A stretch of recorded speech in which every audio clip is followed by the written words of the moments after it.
wa ala ali Muhammad kama shallaita ala ali Ibrahim innaka Hamidum Majid.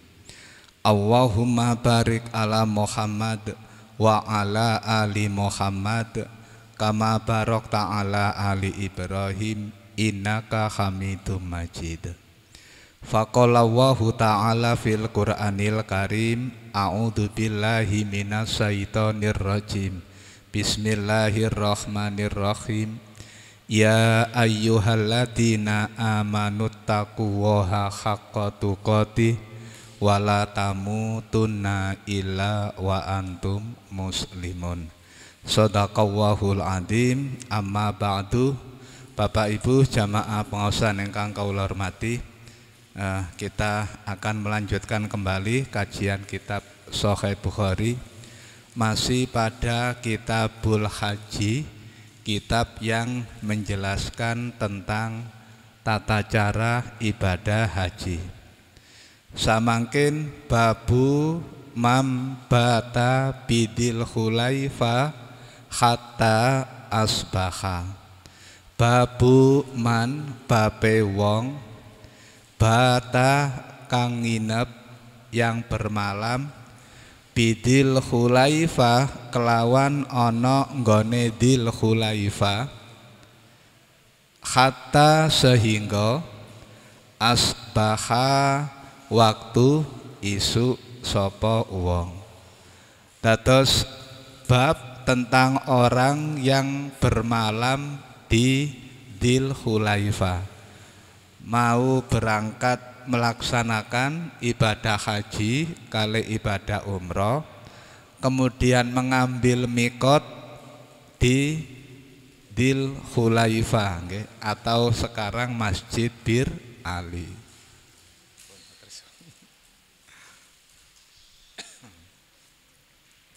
Qalahu ngucap ing hadis sapa Ibnu Umar, sahabat Abdullah ibnu Umar radhiya mugi-mugi ngridani sapa Allahu Gusti Allah anhuma saking Ibnu Umar kali Umar ibnul Khattab, anak kali bapake, anin Nabi sallallahu alaihi wasallam saking Nabi sallallahu alaihi wasallam.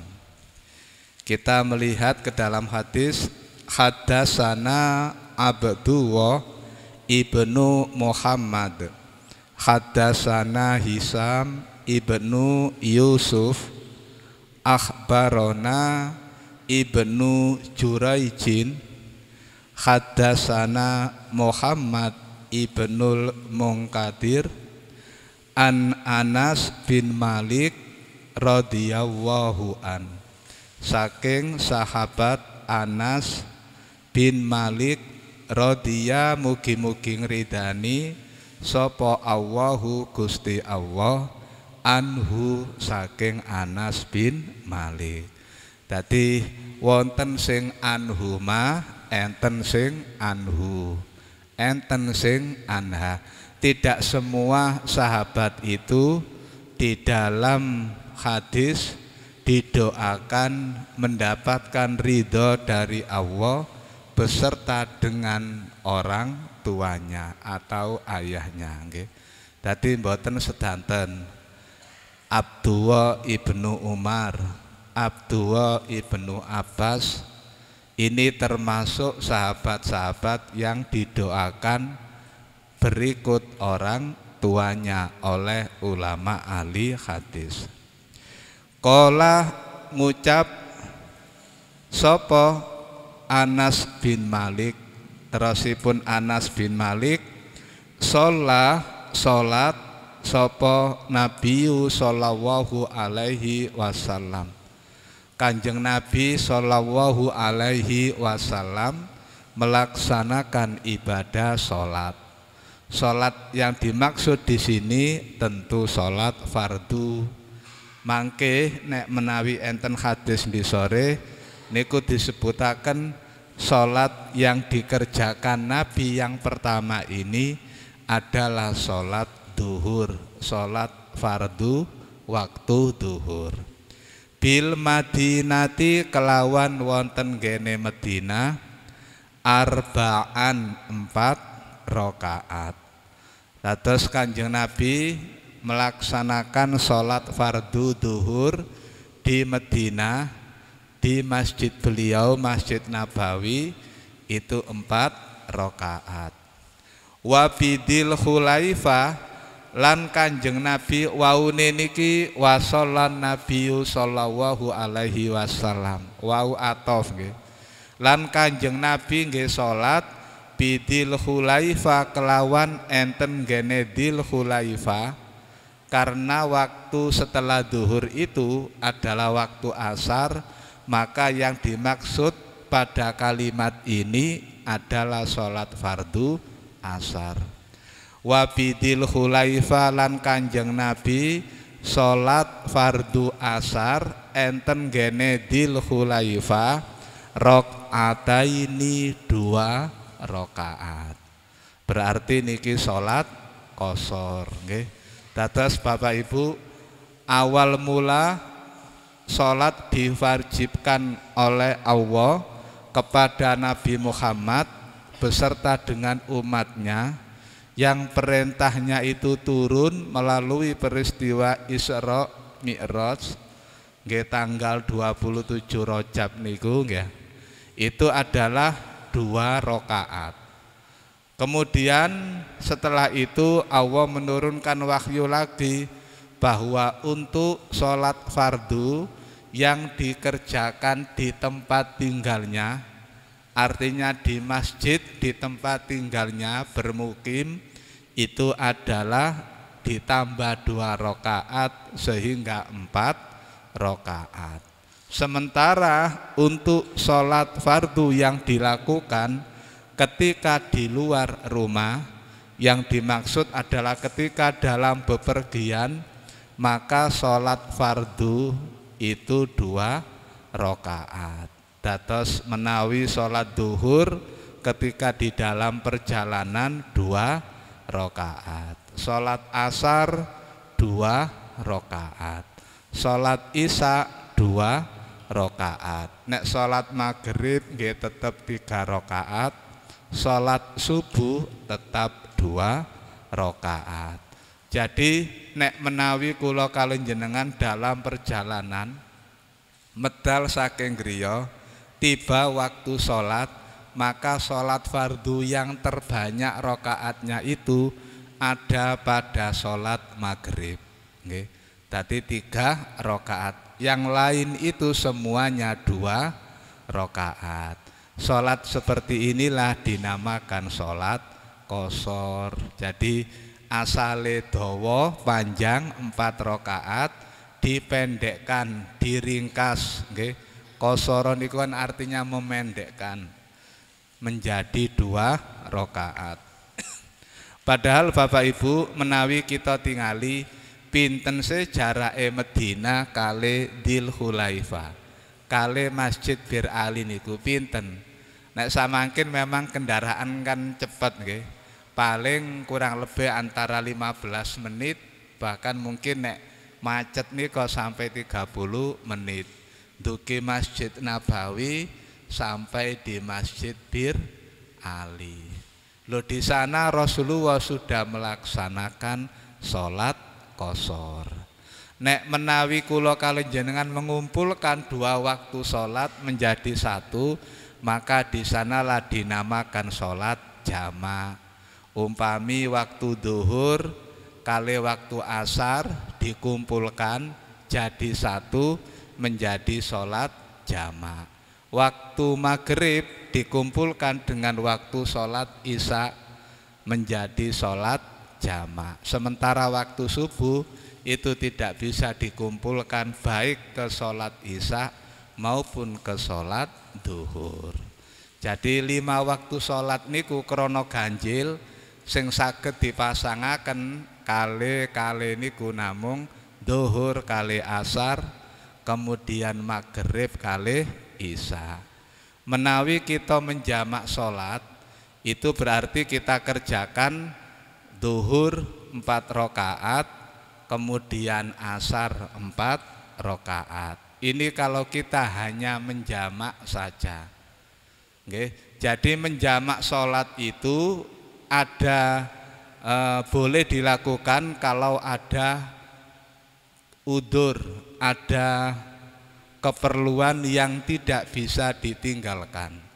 Ketika menjamak sholat ini di tempat tinggalnya, maka tidak boleh dikurangi rokaatnya.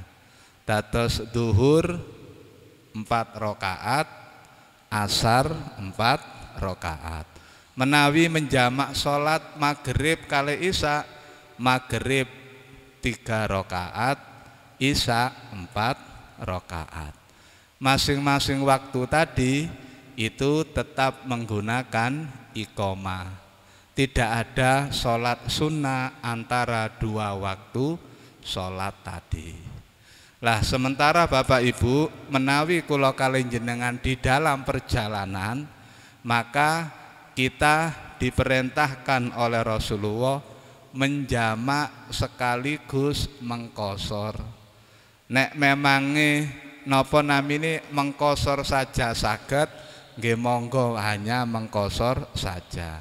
Sebagaimana tadi yang dilakukan oleh Rasulullah, karena Rasulullah sholat duhur sudah beliau lakukan di Madinah 4 rakaat, maka di waktu asar, waktu di Dzul Khulaifah, beliau hanya melaksanakan sholat qashar pada waktu sholat asar.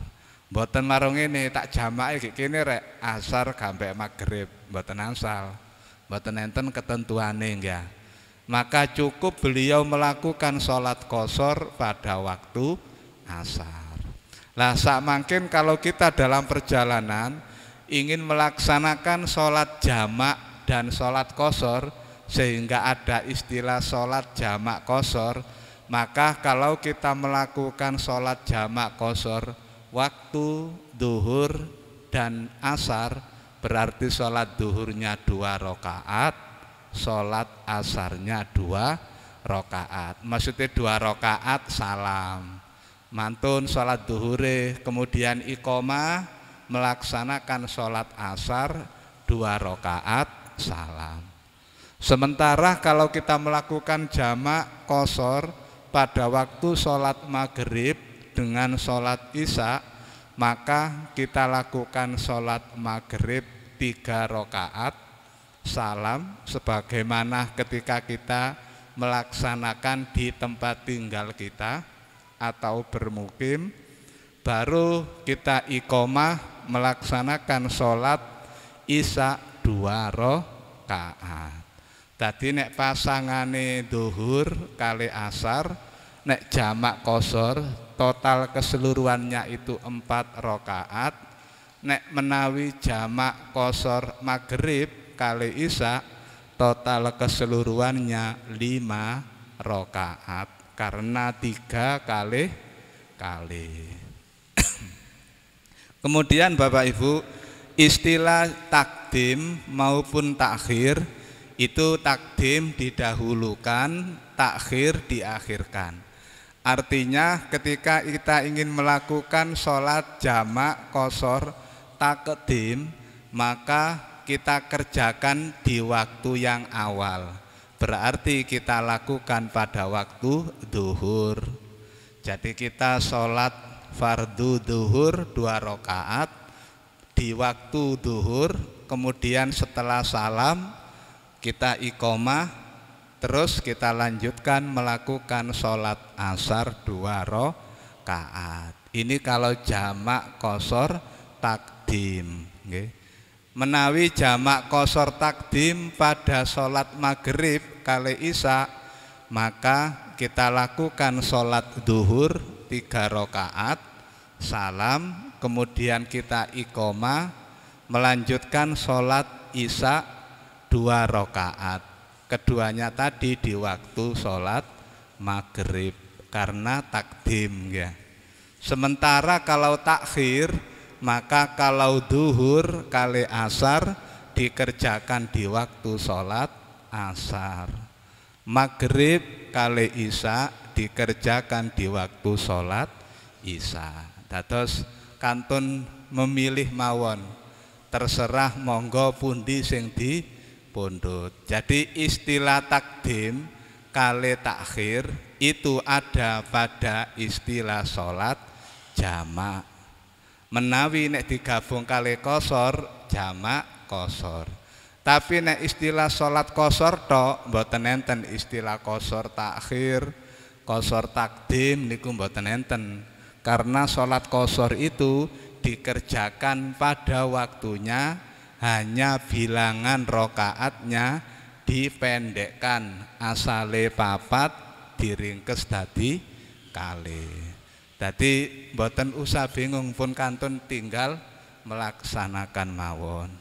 Jadi beliau Rasulullah ketika bepergian baik melaksanakan ibadah haji, ibadah umroh maupun bepergian waktu berperang atau ada urusan yang lain, beliau selalu mengqasar sholat, meringankan sholat, memendekkan karena ada banyak urusan yang mau dikerjakan. Sekaligus juga di kesempatan yang lain, di samping beliau mengqasar juga menjamak sholat, jadilah sholat jamak qasar.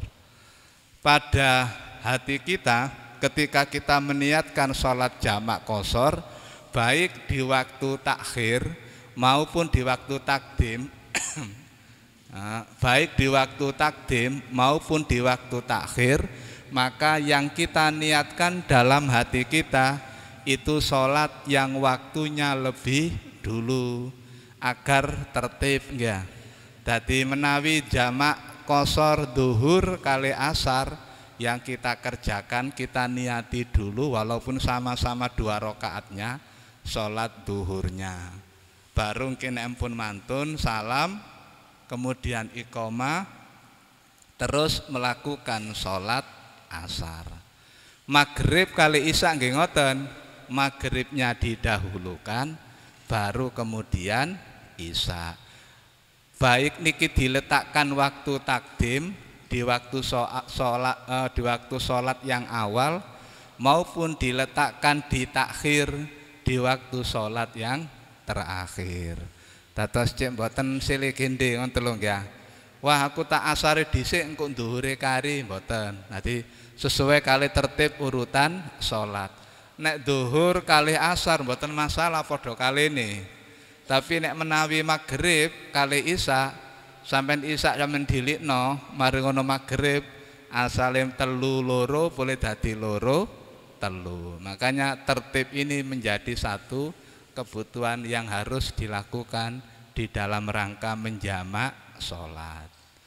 Terus istilah menjamak sholat itu hanya ada pada 2 waktu sholat. Tidak ada istilah jamak itu lebih dari 2 waktu sholat. Misalnya tak jamak qasar rek sholat duhur, asar sampai maghrib, utawa asar maghrib isya tak jamak, tidak boleh. Utawa 4 waktu sholat ini duhur, asar, maghrib, isya dijamak qasar semuanya, tidak boleh. Nggih. Akan tetapi menawi kula kalih jenengan enten udzur, entah itu kecelakaan, hilang ingatan, atau mungkin udzur-udzur yang lain, kita meninggalkan beberapa waktu sholat karena udzur tadi, maka ketika kita ingat waktu-waktu sholat yang kita tinggalkan tadi harus kita laksanakan seluruhnya di waktu itu. Tapi ini bukan istilah menjamak sholat. Misal mbok krono semaput, mbok krono nopo, waktu duhur, waktu asar, waktu maghrib, waktu isya gurung siuman, belum sadar. Tibake sadare waktu sholat subuh utawa subuhne pisan dereng sadar, waktu isuk kait sadar. Maka kita berkewajiban melaksanakan sholat mulai ndugi duhur dan seterusnya tadi. Nek enten gene mukim nggih sempurna rakaate, nek menawi dalam perjalanan kantun kita mengqasar meringkas sholat yang 4 rakaat menjadi 2 rakaat. Atau mungkin kita lupa, wong jenenge lali niku mboten kena disalahkan. Lali nek gak sembayang sedina iki mang. Ilinge wingi krana saking repote mbok gak ada damel mbok ana urusan lali gak sembayang belas sedina iki. Maka binjinge eling harus segera dilaksanakan waktu-waktu sholat yang dilupakan tadi. Jadi yang terlupa kalau wau nggih. Jadi tentang tata cara pelaksanaan sholat itu sebenarnya sudah dijelaskan oleh Rasulullah dan memberikan kemudahan kangge kula kalih jenengan. Kula kalih panjenengan nggih ngoten, empun sampai mboten dipundhut perintah Nabi niki. Dadi aja ngene, wadah lunga rekreasi misale. Wis aku tak sembayang zuhur 4 rakaat ae, asar 4 rakaat ae. Niki eman. Rasulullah itu malah di hadis yang lain sangat senang menawi umat niku ngelaksanaaken perintah. Allah sangat senang menawi Allah ini memberikan rukhsah keringanan kepada hambanya tentang pelaksanaan sholat kemudian diambil. Tadi kita sudah diberikan keringanan oleh Allah, oleh Rasulullah di dalam perjalanan untuk meringkas sholat, untuk mengkosor sholat. Makanya nggih dipundhut mawon. Ojo wis gak wis aku tak sembayang zuhur 4 rakaat ae, asar 4 rakaat ae, kemudian isya 4 rakaat ae, kan luwih akeh rakaate tentu lebih banyak pahalanya. Pada tahapan ini tentu kalau kemudian kita bandingkan maka yang lebih banyak itu di kosornya. Karena kosor ini mengikuti contoh yang dilakukan oleh Rasulullah. Rasulullah niku nek di dalam perjalanan beliau tidak pernah melaksanakan sholat secara penuh, dalam arti selalu beliau kosor. Nanti dikosor yang 4 rakaat diringkas menjadi 2, 4 rakaat diringkas menjadi 2. Jadi contoh sing diparingaken Rasulullah niki monggo kita ambil. Dene umpami dalam masjid niku loh, kok kemudian kita ada waktu sholat bersama. Tadi mungkin pas lunga, pas waktu zuhur ketepatan istirahat, terus di situ ada pelaksanaan sholat berjamaah, kita bisa mengikuti, maka nggih tentu kita ikuti sholat berjamaah itu. Tapi nek menawi pun boten wonten jamaah atau selesai jamaah, maka mari kita ambil keringanan contoh yang diberikan Rasulullah, sholat kita lakukan dengan kosor, ati diringkes niku. Kantun ngempakaken mawon kali ningali kondisi ini ya. Pun kita kembali ke dalam hadis. Tadi Kanjeng Nabi ketika ada di kota Madinah beliau sholat zuhur 4 rakaat. Mari ngonten medal tenggene Dzul Hulaifah. Nek memang dulu karena beliau perjalanannya itu menggunakan hewan onta, maka tidak sebagaimana sekarang. Nek menawi ngelilingi bukit nggih boleh tebih. Nek saniki kan ringkes. Hati teng mriku niku kathah gunung-gunung sing dikrowoki didamel dalan singkate. Nek menawi riyen mubeng, mangkane teng mriku niku jenenge terowongan niku mboten terowongan minatok. Kuwatah terowongan-terowongan sing saged kita lalui. Hati karena memang untuk memperpendek jarak dan meringkas waktu. Dan beliau melaksanakan sholat asar di Dzul Hulaifah 2 rakaat. Summa batah, kemudian Kanjeng Nabi bermalam, nginep sapa Kanjeng Nabi hatta asbaha, sehingga waktu isuk bidil Hulaifah kelawan enten gene Dzul Hulaifah. Dadi Kanjeng Nabi niku budal ndugi Madinah mantun salat zuhur. Niki sing samangkin ditiru kalih jamaah baik haji maupun umroh. Dadi nek menawi ndugi Madinah kajinge tenggene Mekah pasti dilakukan setelah waktu zuhur. Dadi nek mantun salat zuhur tenggene Masjid Nabawi maka ada yang mulai dari situ memakai pakaian ihram tapi belum berniat untuk melakukan ibadah haji maupun umroh. Tapi ada juga yang tidak memakai pakaian ihram, baru nanti pergi ke Masjid Dzul Khulaifah atau Masjid Bir Ali. Nek tenggene napa Mas Medina wau tenggene hotele utawi Masjid Nabawi empun damel baju ihram, maka di sana tinggal memulai niate mawon melaksanakan haji kali umroh.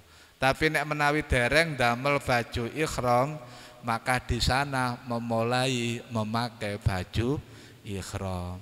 Lah biasa tiang-tiang niku semuanya nggih hampir sebagian besar itu memulai dari Medina. Mergai tenggene Masjid Dzul Khulaifah, Masjid Bir Ali masih ya jedinge toilete niku kathah, tiang sakmoten kathah niku antri nek kepingin mandi besar untuk memulai memakai baju ihram. Makanya akhirnya tiang-tiang wis enak adus nang hotele dhewe-dhewe ae, mandi besar gak gopo-gopo, baru mangke sak mantune niku salat berjamaah nggih ndamel pakaian ihram pisan. Enten sing mangke mantun salat jamaah ndamel pakaiane, setelah makan siang baru berangkat menuju ke Masjid Dzul Khulaifah atau Masjid Bir Ali. Tadi rata-rata yang dari Medina niku berangkate mantun dhuhur, meniru apa yang dilakukan Rasulullah. Lah Bapak Ibu, nek sak mangkin setelah sampai di Dzul Khulaifah niku dereng sampai asar. Nek zamane Rasulullah krana nggawa unta tenggene Dzul Khulaifah niku sampai waktu asar. Nek samangkin paling nek berangkate misale nek kita ukur waktu mriki jam 12 ngoten, paling ken mangke tutuk ngene Dzul Khulaifah setengah setunggal. Setelah itu langsung meneruskan ke kota Mekah dalam kondisi sudah berihram.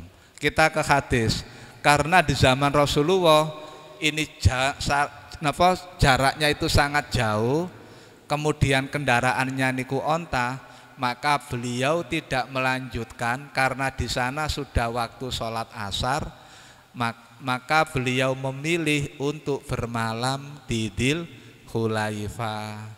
Dadi mangke Kanjeng Nabi sholat maghribe nggih teng ngene Dzul Khulaifah, sholat isyae nggih teng Dzul Khulaifah, sholat subuhne nggih teng Dzul Khulaifah. Dadi nek sholat isyae beliau lakukan qashar sebagaimana sholat asar, walaupun tidak dijelaskan di sini enggak. Pun falamma mongko tatkalane hatta asbaha sehingga waktu isu bidil Khulaifah wonten gene Dzul Khulaifah. Kanjeng Nabi sampai waktu pagi berada di Dzul Khulaifah, tadi nginep sewengi. Barang pun isu falama mongko tatkalane raqiba numpak sapa Kanjeng Nabi rohilatahu ing kendaraane Kanjeng Nabi, wastawat lan tetep sempurna mantep sapa Kanjeng Nabi bihi kelawan ana nggone kendaraane, posisi pun sempurna. Ahallah Kanjeng Nabi memulai membaca talbiyah, tanda bahwa beliau memulai rangkaian ibadah haji maupun ibadah umroh. Tadi dimulai dari Masjid Dzul Khulaifah itulah beliau membaca kalimat-kalimat talbiyah, karena dari tempat tersebut sudah dimulai rangkaian ibadah haji. Jadi hal-hal yang terlarang ketika kita melakukan ibadah haji sudah mulai berlaku duki Masjid Dzul Khulaifah. Niki kangge penduduk kota Medina atau orang-orang di luar kota Medina yang melalui jalur kota Medina. Adi tempat mikotnya itu di Dzul Khulaifah. Adi Kanjeng Nabi membaca kalimat talbiyah mangke teng disa niku enten labbaik Allahumma labbaik labbaik la syarika laka labbaik innal hamda wa ni'mata laka wal mulk la syarika lak. Yang berikutnya bab hadis berikutnya nggih hadatsana Qutaibah hadatsana Abdul Wahhab hadatsana Ayyub an Abi Kilabah an Anas bin Malik radhiyallahu anna Nabiyya sallallahu alaihi wasallam sak temene Nabi sallallahu alaihi wasallam salat sapa Kanjeng Nabi ad-duhra ing salat duhur bil Madinati kelawan enten gene kota Madinah tenggene Masjid Nabawi arbaan 4 rakaat. Wau pun kita sampaiaken nggih. Wa shallalan salat sapa Kanjeng Nabi al asra waktu salat asar ing salat asar bidil khulaifa kelawan enten gene dil khulaifa tenggene Masjid Bir Ali rakaataini 2 rakaat. Tadi beliau melakukan salat qashar nggih. Dadi Bapak Ibu sebenarnya tahiyat awal sama tahiyat akhir itu memang sama, tidak ada bedanya. Tidak kemudian tahiyat awal itu lebih singkat waktunya dibanding dengan tahiyat akhir. Kadang enten tiyang niku nggih dianggep krana tasahud tahiyat maca tahiyat tok. Maca tahiyat tok niku kan nggih wagit niki tok at-tahiyatu lillah wassalawatu wathayyibat assalamu alaika ayyuhan nabiyyu wa rahmatullahi wa barakatuh assalamu alaina wa ala ibadillahis sholihin. Kadang enten sing wagit mriki enten sing ditambah asyhadu alla ilaha illallah wa ashadu anna Muhammadan abduhu wa rasuluh. Empun mari ngono bangkit nang rakaat ketiga. Utawa nek niku wau tahiyat akhir wagit niku tok empun salam. Niki biasa terjadi nek waktu salat tarawih. Makanya panjenengan pun kaget nek wayahe salat tarawih tahiyate kok gelis nggih. Nggih wagit niku tok wau. Mboten maos sholawat Nabi, mboten maos doa-doa yang diajarkan Rasulullah sakderenge salam. Ngoten lho ya. Makanya ini harus kita pahami. Nabi memberikan contoh baik di waktu awal maupun waktu akhir beliau membaca keseluruhan. Nggih, beliau membaca keseluruhan. Cuma memang ada hadis yang mengajarkan bahwa bacalah doa ini sebelum salam, sehingga kemudian doa ini diletakkan pada tahiyat akhir. Sementara kalau bacaan sholawat maka itu memang dianjurkan untuk dibaca baik di tahiyat awal maupun di tahiyat akhir. Hati niki Bapak Ibu yang harus kita pahami bahwa di posisi tahiyat kita membaca doa baik awal maupun akhir itu sebenarnya sama. Yang berikutnya ada juga yang kemudian memahami ketika mengacungkan niki mumpung kula tasik bahas masalah salat nggih. Mengacungkan kali jari telunjuk niku enten gene Sunan Abu Daud itu disebutkan babe babul isara fitasahudi. Ketika ini kita terjemahkan sebenarnya kan gini, bab isara dengan jari telunjuk di waktu duduk tasahud.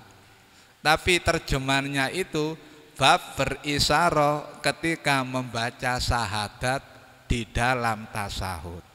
Ini yang kemudian sebagian umat Islam memahami nek waktu nuding mboten dugi awal duduk tasahud, tapi nek wayahe maca asyhadu alla ilaha illallah. Berdasarkan bab di hadis itu. Sementara babnya tadi seperti itu, Sunan Abu Daud di dalam hadisnya di bab itu memberikan contoh Nabi memulai tasahud sambil memberikan isyarat. Sehingga ketika kita membaca at-tahiyatu lillah, posisi kita sudah mengisyaratkan jari telunjuk. Atau ketika kita sudah duduk tasahud sempurna duduknya, baru kita berisyarah dengan jari telunjuk sambil membaca doa tasahud tadi. Gini ku kalimat at-tasahudu itu dimanai membaca syahadat. Walaupun memang bacaan syahadat itu ada di dalam duduk tasahud di waktu kita sholat. Hati sepatus panjenengan sumerap ya hati ya nopo asal usule. Qala ngucap sopo Anas bin Malik wa ahsibuhu, dan aku menyangka nyono sopo ingsun ing Kanjeng Nabi bata nginep sopo Kanjeng Nabi biha kelawan enten gene Dzul Khulaifah hatta asbaha sehingga waktu isu. Napa kok Anas niki gelero? Keranten Anas niki sering membantu Rasulullah baik di waktu beliau mukim maupun di dalam perjalanan, baik ibadah haji, umroh maupun dalam perjalanan-perjalanan yang lain. Jadi Nabi bermalam di Masjid Dzul Khulaifah atau Masjid Bir Ali, baru waktu paginya niku berangkat. Niki enten sing niru ngoten nggih enten. Cuma nek jamaah saking luar kota Medina, misal dari luar negara Saudi Arabia, nggih mboten mungkin kali travel kali biro napa jamaah haji kali umroh. Mungkin tentei waktu bermalam teng mriku. Tentu langsung diajak berangkat menuju ke Mekah nggih.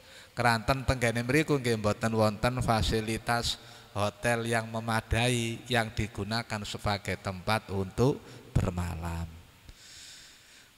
Selanjutnya babu raf'is sauti bil ihlali, bab bangetno swara bil ihlali kelawan maca kalimat talbiyah. Tadi memang membaca kalimat talbiyah itu diajarkan oleh Rasulullah dengan suara yang keras. Mboten asal maca talbiyah niku jerone ati utawa meneng. Meneng maksudnya mboten krungu suarane. Misalnya ngoten mboten asal, harus dikeraskan karena memang contohnya seperti niku nggih. Haddatsana Sulaiman ibnu Harbin, haddatsana Hamad ibnu Zaid an Ayyub an Abi Kilabah an Anas radhiyallahu an qala ngucap sapa Anas. Salat sapa Kanjeng Nabi sallallahu alaihi wasallam bil Madinati kelawan enten gene Madinah ad-duhra ing salat duhur arbaan 4 rakaat wal asra kemudian salat asar bidil Khulaifah kelawan enten gene Dzul Khulaifah rakaataini 2 rakaat. Niki pada waktunya masing-masing nggih. Adipun kelintu memahami hadis nggih.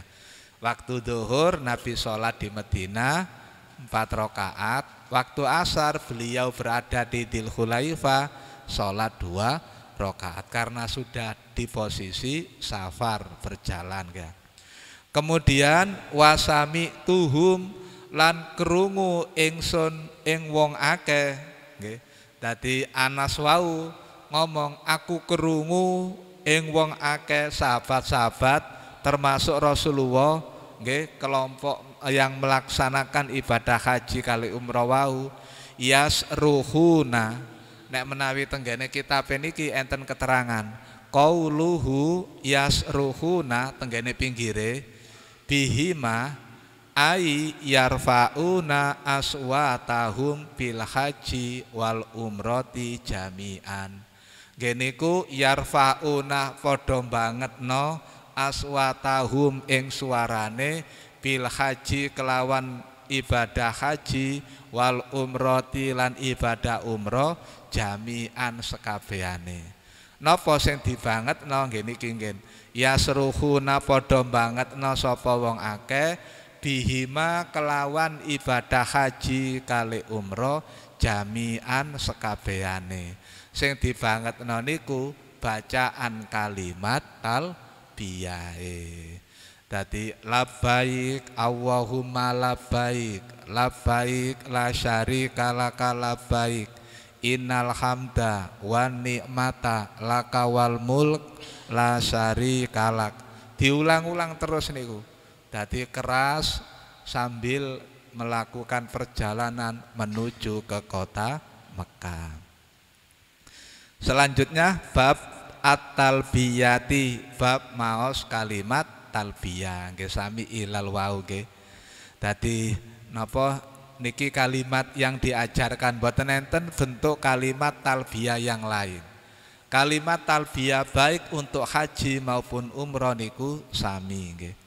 Haddatsana Abdullah ibnu Yusuf akhbarona Malik an Nafi an Abdillahi ibni Umar radhiyallahu anhuma anna talbiyata Rasulillahi sallallahu alaihi wasallam sak temene bacaan kalimat talbiyah yang biasa dibaca Rasulullah yang diajarkan oleh Rasulullah nggih niki bacaane nggih labbaik Allahumma labbaik labbaik la syarika laka labbaik innal hamda wan ni'mata laka wal mulk la syarika lak. Niki kalimate nggih. Labbaika aku penuhi panggilanmu nggih. Aku datang menuju kepadamu. Labbaika aku penuhi panggilanmu Allahumma ya Allah. Labbaika aku penuhi panggilanmu. Labbaika aku penuhi panggilanmu. La syarika boten enten sekutu laka dateng panjenengan. Kae niki balik tenggene Gusti Allah. Labbaika aku penuhi panggilanmu. Innal hamda sak temene pujian wan ni'mata lan sekabehane nikmat laka keduwe panjenengan. Wal mulka utawi sekabehane kerajaan nggih keduwe panjenengan. La syarika boten enten sekutu laka dateng panjenengan. Dados Bapak Ibu, karena ibadah haji kali ibadah umroh niki ibadah fisik disaksikan oleh umat Islam yang lain, maka harus betul-betul ditanamkan niat melakukan ini jangan sampai dibarengi dengan syirik. Bagaimana bentuknya dibarengi dengan syirik? Ketika kita melakukan ibadah haji, ibadah umroh, dalam hati kita ingin aku iki cek ero rek nek wis lunga kaji. Aku iki cek ero rek nek soge sehingga melakukan ibadah haji maupun ibadah umroh. Maka bacaan kalimat talbiyah ini diajarkan bahwa niat kita melakukan ibadah haji kali umroh itu khusus untuk Allah, tidak karena yang lain, mboten krana tangga, mboten krana cek diceluk Pak Kaji, cek di napa sanjung atau dipuji oleh sesama makhluk. Jadi semuanya itu harus ikhlas karena Allah. Kita lanjutkan satu lagi, cek mesisan sampai tenggene bab. Haddatsana Muhammad ibnu Yusuf haddatsana Sufyan anil Ammas an Umaroh an Abi Atiyah an Aisyah radhiyallahu anha qalat ngucap sapa Aisyah, ini sak temene ingsun la a'lamu yakti luweh ngaweruhi sapa ingsun sanjange Aisyah kaifa kaya apa kana ana sapa Nabi sallallahu alaihi wasallam yulabi maos kalimat talbiyah sapa Kanjeng Nabi. Ya napa kalimat talbiyahe nggih sami kali ndukur wau. Labbaik Allahumma labbaik labaik la syarika laka labaik innal hamda wa ni'mata laka dan seterusnya. Wow. Dados sami nggih Bapak Ibu. Kalimat ini Bapak Ibu tidak ada ketentuan bilangannya. Maka membacanya tidak terbatas, mboten dibatasi oh ping 2 ae, ping 3 ae, ping 100 ae, ping 50 mboten. Kita baca terus selama kita dalam perjalanan dari mulai tempat mikot sampai kemudian kita nanti di Masjidil Haram untuk melakukan nek misale umroh ibadah tawaf, sa'i sampai tahallul. Sementara mangke nek haji ditambah ibadah wukuf kemudian napa melempar jumroh. Nek salat di belakang makam Ibrahim kan sampun termasuk rangkaiane sepindah. Dados seperti itulah Bapak Ibu kalimat-kalimat talbiyah yang diajarkan oleh Rasulullah ketika kita melaksanakan ibadah haji maupun ibadah umroh. Mboten wonten bedane nggih sami. Dan memang di dalamnya itu tidak ada penyebutan haji maupun umroh. Ini menunjukkan bahwa sesungguhnya intisari dari ibadah haji dan ibadah umroh adalah kita menghambakan diri bahwa kita ini makhluk yang sangat kecil, tidak ada apa-apanya dibanding dengan Allah Subhanahu wa ta'ala. Kita memenuhi panggilan Allah untuk beribadah di rumah Allah, di Baitullah, sesuai dengan contoh yang sudah diajarkan oleh Rasulullah. Bapak Ibu jamaah pengawasan ingkang kula hormati, sampai di hadis niki insya Allah dilanjutkan badhe dateng. Enten sing tanglet bae wonten napa nggih haji napa salat monggo.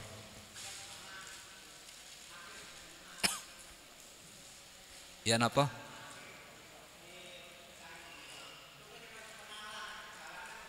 Nggih. Nggih. Nggih. Langke wau pun kula sampaiaken, mungkin pen wau dereng dugi ya. Salat qashar itu salat di dalam perjalanan. Nek salat jamak itu baik di perjalanan maupun di rumah. Nggih. Dadi perbedaane napa? Nek menawi kita dalam perjalanan, maka kita boleh melakukan salat jamak qashar baik takdim maupun takhir. Tapi nek menawi kita bermukim, kita tidak boleh melaksanakan sholat jamak qashar. Yang diperbolehkan hanya sholat jamak saja tanpa qashar. Kemudian kita ke pertanyaan, umpami kita niki kesah kemudian wah sholat napa maghrib memang durung, kita tutuk teng griya isya, kemudian kita jamak maghrib kali isya takhir ketika kita sudah di rumah. Boleh dalam kondisi jamak ya, bukan qashar. Sehingga kita lakukan sholat maghrib 3 rakaat, kemudian kita iqomah mengerjakan sholat isya 4 rakaat. Dados ngoten nggih. Ati kedah saged bedakaken perbedaane jamak kali qashar dan pada saat apa boleh kita lakukan baik jamak qashar maupun nek digabung jamak qashare. Dados ngoten. Wonten lintune malih? Nggih, ati ngoten nggih.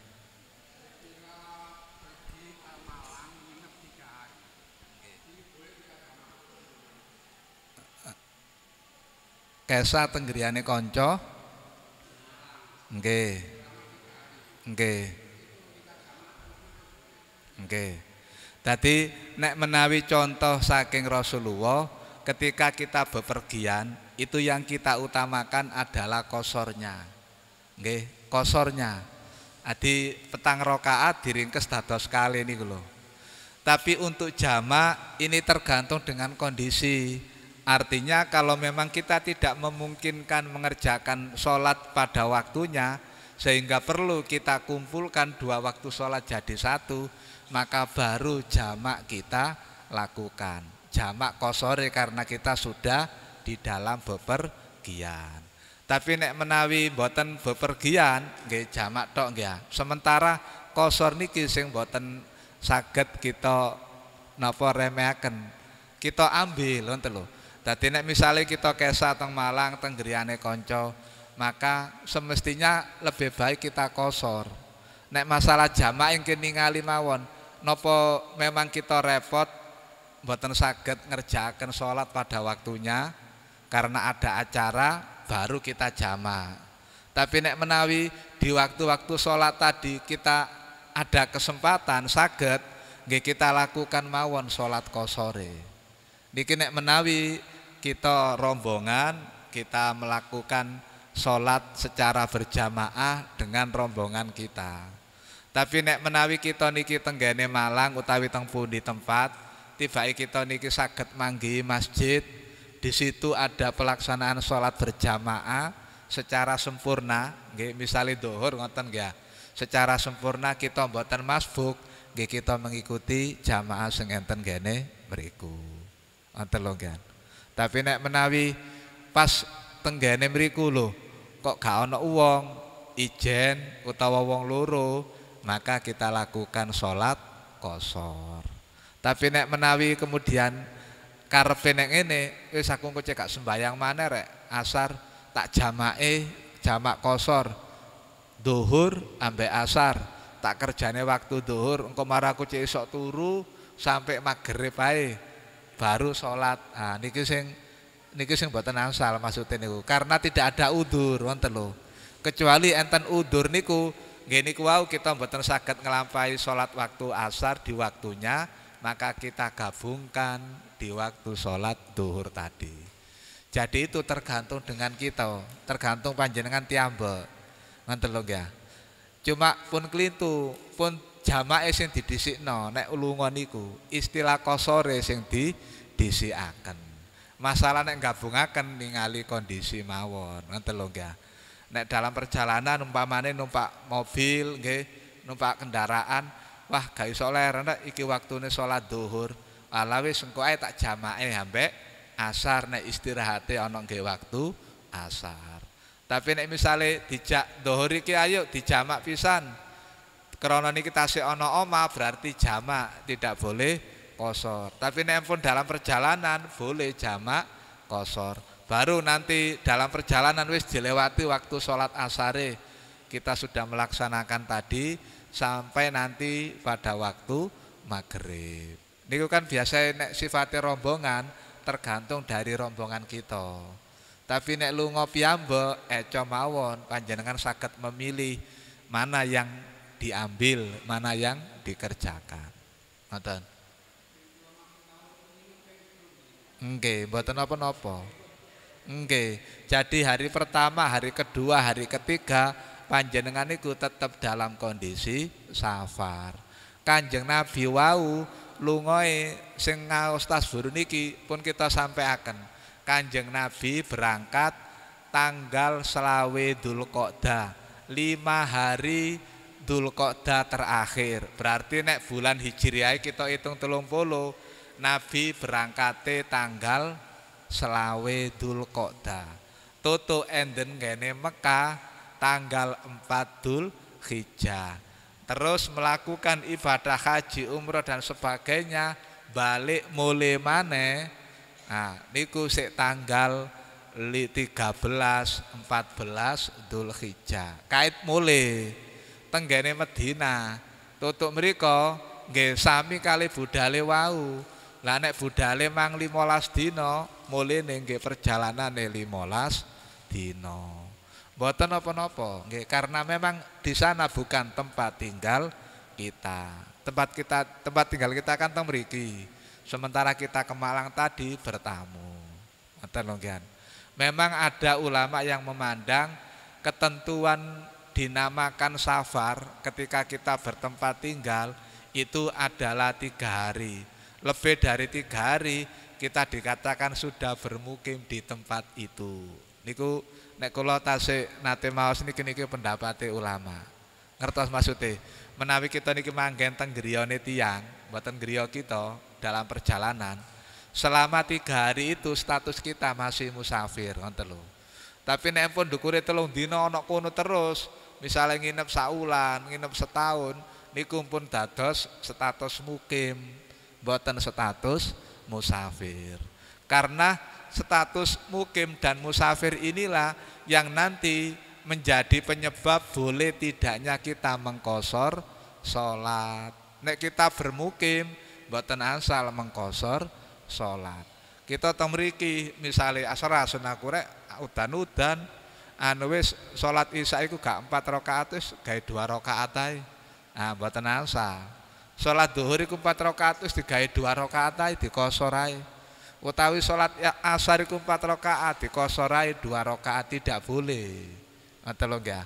Dadi sebagai musafir boleh, tapi kalau kita sebagai mukim tidak diperbolehkan. Ngoten. Sampun?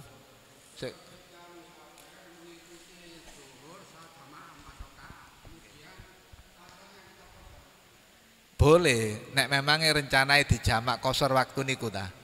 Nggih, boleh. Ngoten lho nggih. Berarti kan niku wau napa dhuwure sempurna karena mengikuti jamaah di masjid tersebut, kemudian asarnya kita lakukan qashar. Tadi jamak qashar takdim. Boleh ngoten. Monggo, nek misalnya enggak ada rombongan tiyambek karena tadi sudah tertinggal mungkin ayo bentuk jamaah dhewe nggih monggo, nggih. Dadi nek jamaah tiyambek nggih kantun kalih-kalih ngoten mawon. Nggih kantun tergantung kula kali jenengan mawon kok Bapak Ibu, nggih gampang mawon, monggo dipilih sing pundi, mboten usah ragu, nek wis sancene sak rombongane, maka kerjakan salat qashar, nggih. Dadi pun sampai jamak saja eman.